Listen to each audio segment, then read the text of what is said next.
Bus ಚಾಲಕರ ಹಠಮಾರಿ ಧೋರಣೆಗೆ ಹೆಚ್ಚಿದ ಅಪಘಾತದ ಭೀತಿ. ಸಾರಿಗೆ ನಿಯಮ ಪಾಲಿಸುವಂತೆ ಮುಸ್ಲಿಂ ಯೂತ್ ಲೀಗ್ ಟೌನ್ ಕಮಿಟಿಯಿಂದ ಖಡಕ್ ಎಚ್ಚರಿಕೆ.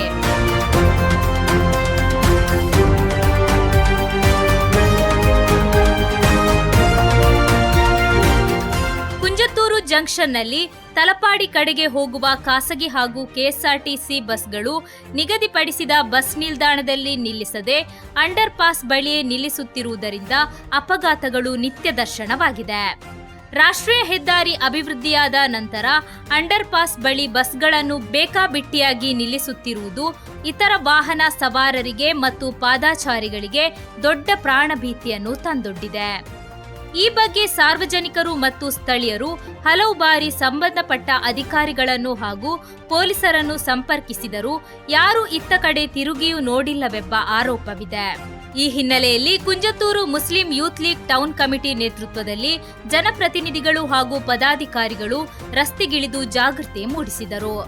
ಕಾನೂನು ಉಲ್ಲಂಘಿಸಿ ಅಂಡರ್ ಪಾಸ್ ಬಳಿ ನಿಲ್ಲಿಸುತ್ತಿದ್ದ ಬಸ್ಗಳನ್ನು ತಡೆದ ನಾಯಕರು ಬಸ್ ಚಾಲಕರು ಹಾಗೂ ನಿರ್ವಾಹಕರಿಗೆ ಪರಿಸ್ಥಿತಿಯ ಗಂಭೀರತೆಯನ್ನು ಮನವರಿಕೆ ಮಾಡಿಕೊಟ್ಟರು.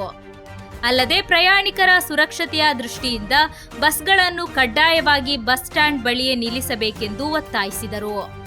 ಬ್ಲಾಕ್ ಪಂಚಾಯತ್ ಅಭಿವೃದ್ಧಿ ಸ್ಥಾಯಿ ಸಮಿತಿ ಅಧ್ಯಕ್ಷರಾದ ಅನೀಫ್ ಕುಚ್ಚಿಕ್ಕಾಡ್, ಸಾಮಾಜಿಕ ಕಾರ್ಯಕರ್ತ ಹಾಗೂ ವಾರ್ಡ್ ಸದಸ್ಯರಾದ ಇಲಿಯಾಸ್ ತೂಮಿನಾಡು ಹಾಗೂ ಟೌನ್ ಕಮಿಟಿ ಅಧ್ಯಕ್ಷ ನೌಸಿಲ್ ಸೇರಿದಂತೆ ಪ್ರಮುಖ ನಾಯಕರು ಈ ಜಾಗೃತಿ ಕಾರ್ಯಕ್ರಮಕ್ಕೆ ನೇತೃತ್ವ ವಹಿಸಿದ್ದರು.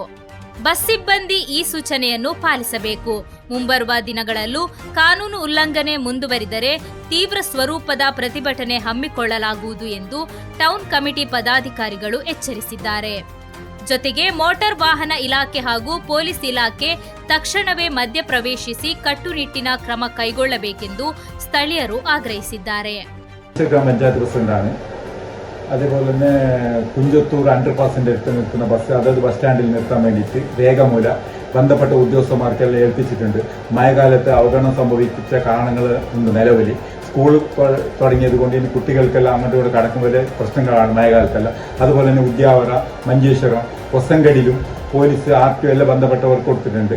ഏതായാലും ഈ അതത് ബസ് സ്റ്റാൻഡിൽ നിർത്തില്ല എന്ന് കണ്ടാൽ കർശനമായ നിലപാടിലേക്ക് പഞ്ചായത്ത് പോകും.